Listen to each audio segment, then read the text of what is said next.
இன்றைய திருப்பலி வாசகங்கள் பொதுக்காலத்தின் 33ஆம் வாரம் செவ்வாய்க்கிழமை. முதல் வாசகம். நாங்கள் ரோமை போய் சேர்ந்தோம். திருத்தூதர் பணிகள் நூலிலிருந்து வாசகம். அதிகாரம் 28, இறை திருவசனங்கள் 11 முதல் 16 வரை மற்றும் 30 முதல் 31 வரை. 3 மாதங்களுக்கு பிறகு குளிர்காலத்தில் மால்தா தீவில் ஒதுங்கியிருந்த ஒரு சிறிய கப்பலில் ஏறினோம். அதில் மிதுன சின்னம் பொறிக்கப்பட்டு இருந்தது. அலெக்சாந்திரியாவை சார்ந்தது. நாங்கள் சிரகூசாத் துறைமுகத்தை அடைந்து அங்கு 3 நாள் தங்கியிருந்தோம்.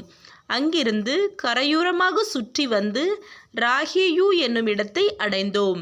ஒரு நாள் அங்கு தங்கிய பின் தெற்கிலிருந்து காற்று வீசவே 2ஆம் நாள் புத்தயோலி என்னும் இடத்திற்கு சென்றோம். அங்கு நாங்கள் சகோதர சகோதரிகளை கண்டோம். நாங்கள் அவர்களோடு 7 நாள் தங்குமாறு அவர்கள் எங்களை கேட்டுக்கொண்டார்கள். அதன் பின் நாங்கள் ரோமை போய் சேர்ந்தோம். அங்குள்ள சகோதர சகோதரிகள் எங்களை பற்றி கேள்வியுற்று அபியூ சந்தை, 3 விடுதி என்னும் இடங்கள் வரை எங்களை எதிர்கொண்டு வந்தார்கள். பவுல் அவர்களை கண்டபோது துணிவு கொண்டு கடவுளுக்கு நன்றி செலுத்தினார். நாங்கள் ரோமை வந்தபோது பவுல் தனி வீட்டில் தங்கியிருக்க அனுமதி பெற்று கொண்டார். ஆனால் படைவீரர் ஒருவர் அவரை காவல் காத்து வந்தார். பவுல் அங்கு 2 ஆண்டுகள் முழுவதும் தாம் வாடகைக்கு எடுத்த வீட்டில் தங்கியிருந்தார். தம்மிடம் வந்த அனைவரையும் வரவேற்று இறையாட்சியை குறித்து பறைசாற்றி வந்தார். ஆண்டவர் இயேசு கிறிஸ்துவை பற்றி முழு துணிவோடு தடை எதுவுமின்றி கற்பித்து கொண்டிருந்தார். இது ஆண்டவர் வழங்கும் அருள்வாக்கு. இறைவா உமக்கு நன்றி. பதிலுரை பாடல். பல்லவி.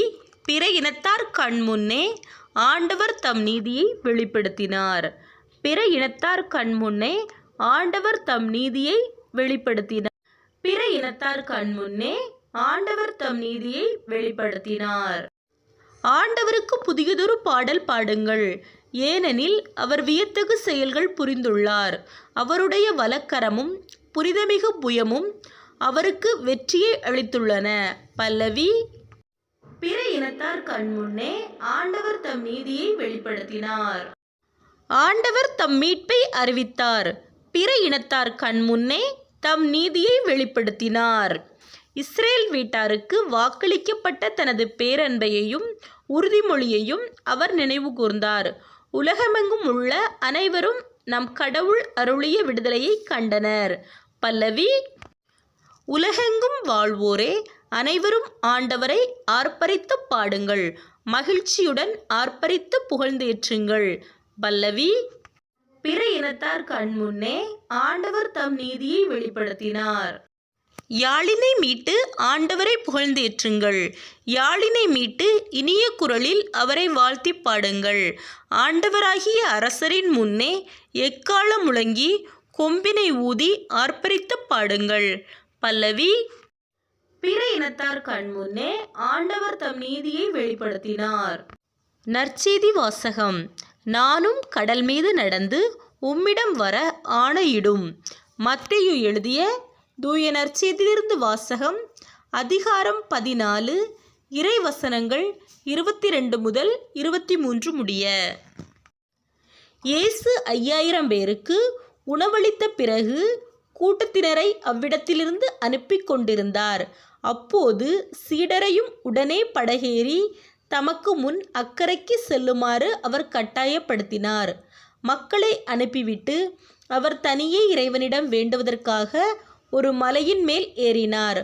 பொழுது சாய்ந்த பிறகு அங்கே அவர் தனியாக இருந்தார்.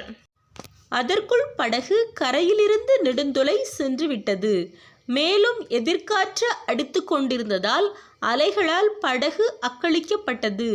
இரவின் 4ஆம் காவல் வேளையில் இயேசு அவர்களை நோக்கி கடல் மீது நடந்து வந்தார்.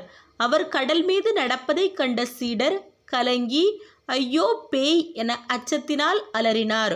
உடனே இயேசு அவர்களிடம் பேசினார். துணிவோடு இருங்கள், நான் தான், அஞ்சாதீர்கள் என்றார். பேதுரு அவருக்கு மறுமொழியாக, ஆண்டவரே, நீர்தாம் என்றால் நானும் கடல் மீது நடந்து உம்மிடம் வர ஆணையிடும் என்றார். அவர் வா என்றார்.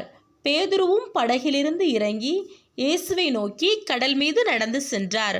அப்போது பெருங்காற்று வீசியதைக் கண்டு அஞ்சி அவர் மூழ்கும் போது, ஆண்டவரே, என்னை காப்பாற்றும் என்று கத்தினார். இயேசு உடனே தம் கையை நீட்டி அவரை பிடித்து, நம்பிக்கை குன்றியவனே, ஏன் ஐயம் கொண்டாய் என்றார். அவர்கள் படகில் ஏறியதும் காற்று அடங்கியது. படகில் இருந்தோர் இயேசுவை பணிந்து, உண்மையாகவே நீர் இறைமகன் என்றனர். இது கிறிஸ்துவின் நற்செய்தி. கிறிஸ்துவே, உமக்கு புகழ்.